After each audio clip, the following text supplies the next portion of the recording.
बदलापूरच्या घटनेवरनं आता सध्या राजकारणही सुरू झालंय। बघूयात या राजकीय बातम्या। मिंदे सरकारची ताकद भ्रष्टाचारातून मिळवलेल्या पैशांमध्ये। हा पैसा लाडक्या बहिणीच्या चिमुरड्या मुलींचे रक्षण करू शकला नाही। सामनातून शिंदेंवर हल्लाबोल। बदलापूर आंदोलन प्रकरणावरून राऊतांची ट्विट करत टीका। काय लायकीची माणसं आपल्या मंत्रिमंडळात आहेत? बदलापूर आंदोलन प्रकरणातील एफआयआर ट्विट करत सरकारला सवाल।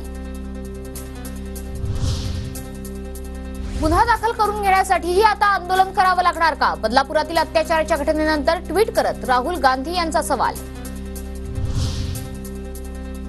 चेंबूरमध्ये मनसेकडून सरकारच्या विरोधात बॅनरबाजी। बदलापूर घटनेवरून राज्य सरकारचा निषेध हंडी ही टॅगलाईन वापरत बॅनरबाजी।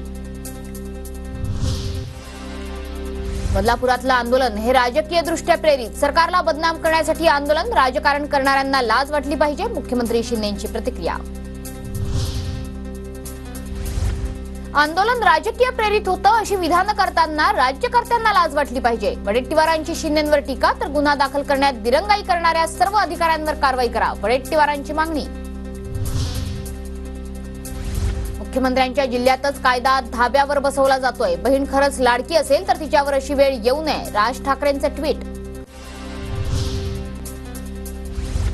ज्या पक्षाची शाळा त्याच पक्षाचा वकील। उद्या हे प्रकरण दाबलं गेल्यास जबाबदार कोण? बदलापूर प्रकरणात ज्येष्ठ विधिज्ञ उज्ज्वल निकम यांच्या नियुक्तीवर विरोधकांचा आक्षेप।